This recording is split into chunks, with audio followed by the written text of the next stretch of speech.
Hi everybody, I'm Susan Mulvihill. Welcome back to our garden in Spokane, Washington, where the hardiness zone ranges from 5B to 6A. Are you new to gardening? Have you moved to a new location? Does it seem like your garden gets less sunlight than it used to? Or does it seem like some of your vegetables are struggling to produce for you? If any of these things apply, this video is for you. I am going to talk about the most ideal conditions for growing vegetables.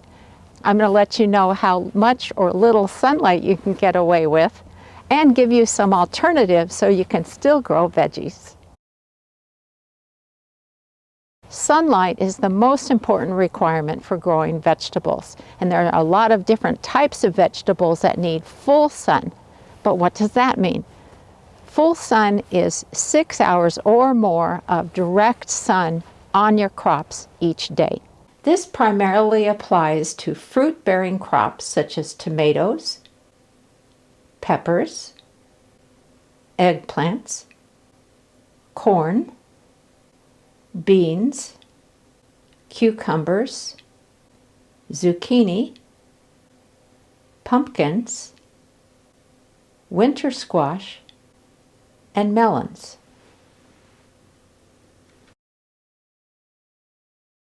But there are all sorts of vegetable crops that will do well in part sun. So what does that mean?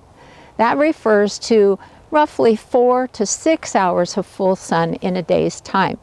And some folks will get morning sun and afternoon shade, or vice versa. So take advantage of that. These crops will grow well for you under these conditions.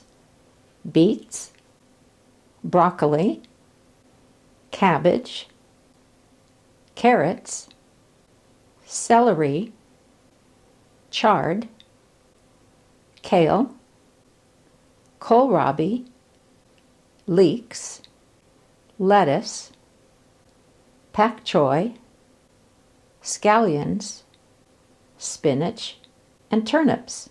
That's quite an array of veggies, isn't it? But there are also other options. Do you have a deck, patio, or balcony that gets a lot of sunshine? Consider growing vegetables in containers. It's easy to do, and I've got a whole bunch of information to share with you on that in just a moment. Do you have an ornamental area of your landscape that gets a lot of sun? You can interplant those areas with vegetable crops. After all, veggies don't have to only grow in a vegetable garden. I like to grow artichokes in our front flower bed, and look at how cool they are.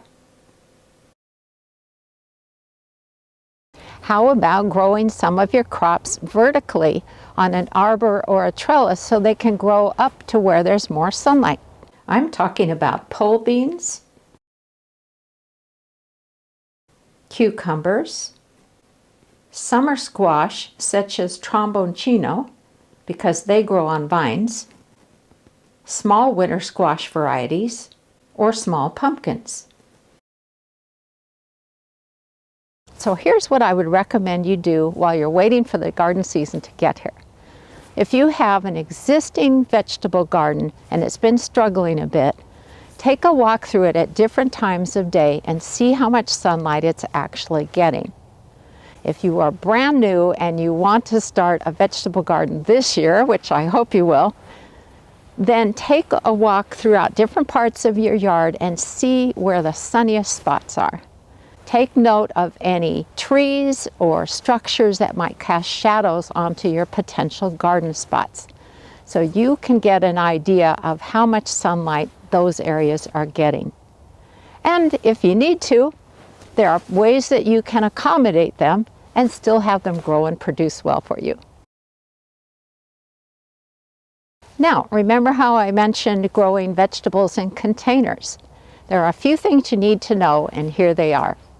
First of all, you want to choose the right size container. You know, there's all kinds of containers you can use, but you need them to be large enough to accommodate the plant's roots. Large vegetables such as artichokes, potatoes, pumpkins, summer squash, and tomatoes should be grown in 5 to 10 gallon pots.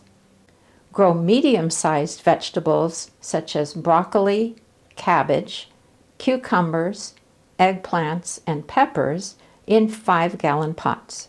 Smaller rooted crops such as chard, lettuce, radishes, and spinach can be grown in 1 to 2 gallon pots.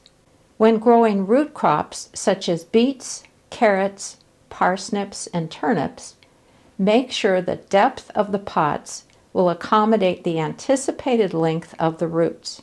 If you really want to grow carrots but you don't have a deep pot, choose a variety that has shorter roots. Use potting soil rather than garden soil in your containers. Garden soil can contain pathogens, or the soil can be really compressed, which makes it hard for plants to grow. Potting soil tends to be nice and fluffy. Some soil mixes already have fertilizer in them, but either look at the label to see which veggies will grow well in it, or add your own fertilizer based on what you're growing. For example, leafy greens need nitrogen fertilizer. Plants that bloom and set fruits, or crops that are grown for their roots like carrots, benefit from phosphorus. I don't want to get too complicated here, so this is just a quick overview. Remember that containers will dry out more quickly than in-ground plantings, so you want to check the moisture in the soil frequently. The goal is to have lightly moist soil, not sopping wet and not bone dry.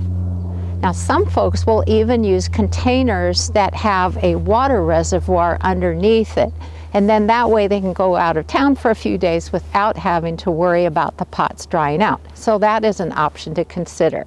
Remember to provide sturdy plant supports if you're growing something that's taller like a tomato plant, or something that might be more top heavy such as peppers and eggplants. Now, when it comes to growing tomatoes in containers, I prefer to use determinate varieties because they tend not to be so tall, and they are just awesome types of tomatoes. If you're growing vining vegetables such as beans and peas, remember to give them taller supports to climb up. So that's the general overview of growing veggies in containers. Now, I had one last thought before I go. If you're still struggling to have enough sunlight in your garden for growing vegetables, consider renting a community garden plot. You will make all kinds of great friends, and you will all learn from each other. How cool is that? Thanks so much for watching today, everybody. Happy gardening.